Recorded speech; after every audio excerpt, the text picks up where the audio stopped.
All right, let's get into this. The last piece. No, we're still going. We're still building up. We're learning all about this polar stuff. All right, now what I want us to do at this point is let's start converting equations. So we're going to take rectangular equations, aka x's and y's. Not points, though. I just have to write it that way. To polar equations. And then the next one will go from polar and we'll go into rectangular. Or if you want to be pretentious, you call it Cartesian coordinate system. That's way too pretentious for me. All right, let's get after it. So everything we need, it's right here.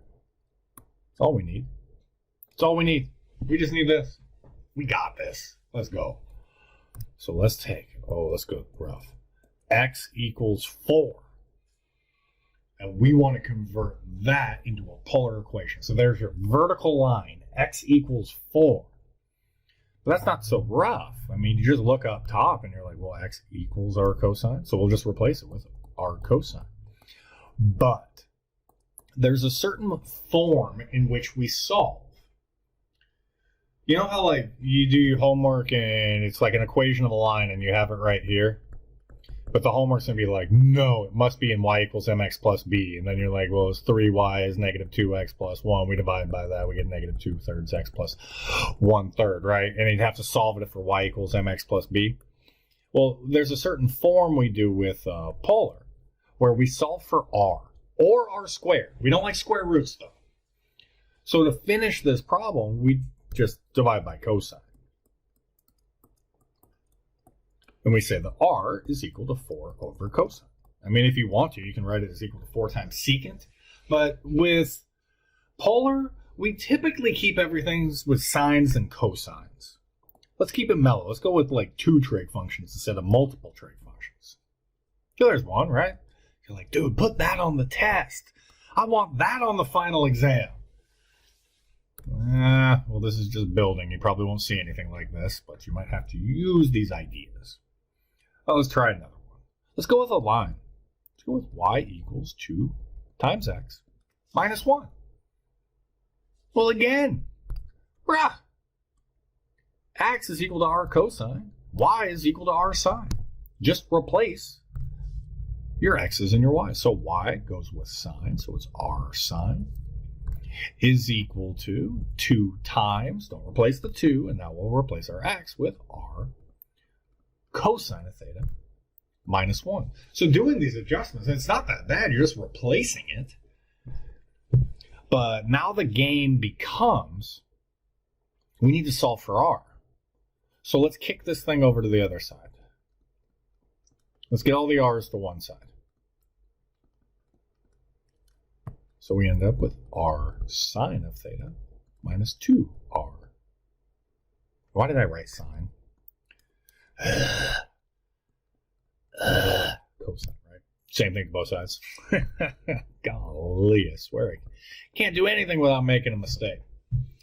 And now we have r sine theta minus 2r cosine of theta is equal to negative 1. Factor out the r and then divide out what's left. Almost always with polar, we end up with something that's a fraction.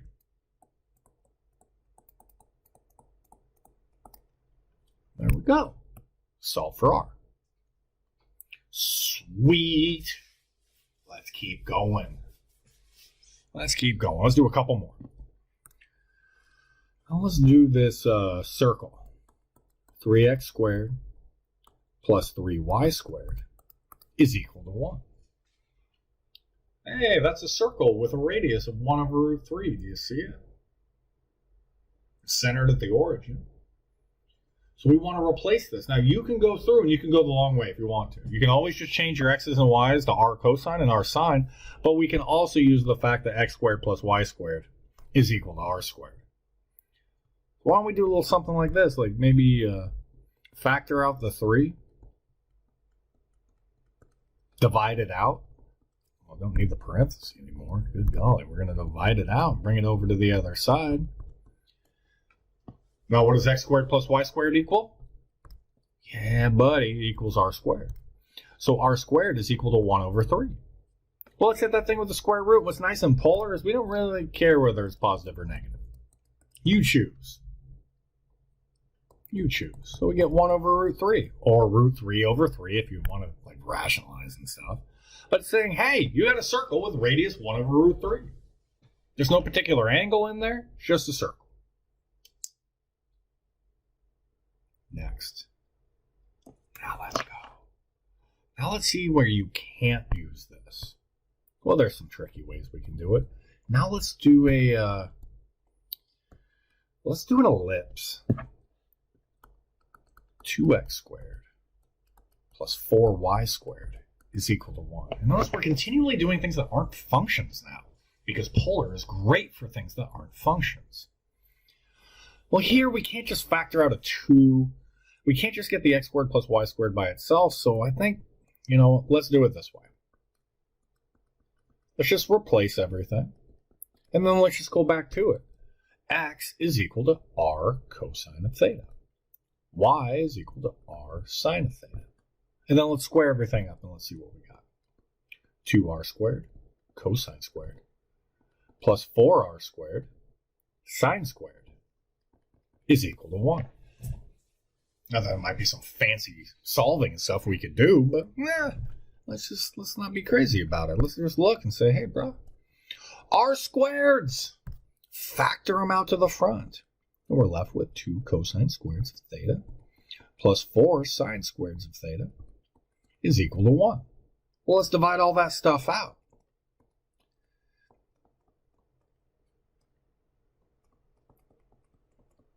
Now, we could clean this up a little bit. That equals 2 plus 2 sine squared down in the denominator. And we could hit it with a square root, but in polar, we typically don't really like square roots. Solving for r squared, good enough. Good enough. This is solid. Now, I can't help myself because it's dealing with trig, and your teacher loves trig. So you could go a step further. You could call this 2 cosine squareds of theta plus, I think 4 is 2 plus 2. So you get 2 sine squareds plus 2 sine squareds. And I'm really kind of going off topic, but we could all probably use a little bit of help with trig. I want to just take that and factor out the 2. And now you're left with cosine squared plus sine squared. Please tell me you know that that equals 1. Please, I'm begging you. And then that just equals 1, so we could just call it 1 over 2 plus 2 sine squareds of theta. Oh, goodness. You could factor out the half if you wanted to. You could do all kinds of fun stuff. But I think right up here is perfectly sufficient. Sweet. We've done some. We've messed around. We did a circle. We did an ellipse. We messed around with a line and y equals mx plus b, and we did a vertical line. I think that's pretty sufficient. In our next video, we're going to go through, we're going to go the opposite direction, where we're going to go from polar, and we're going to put it into, as your book calls it, the Cartesian coordinate system, or x's and y's. Let's make sure that we have that, was it verbiage down? Make sure we just know all these key terms and what they mean. All right, I'll see you in the next video.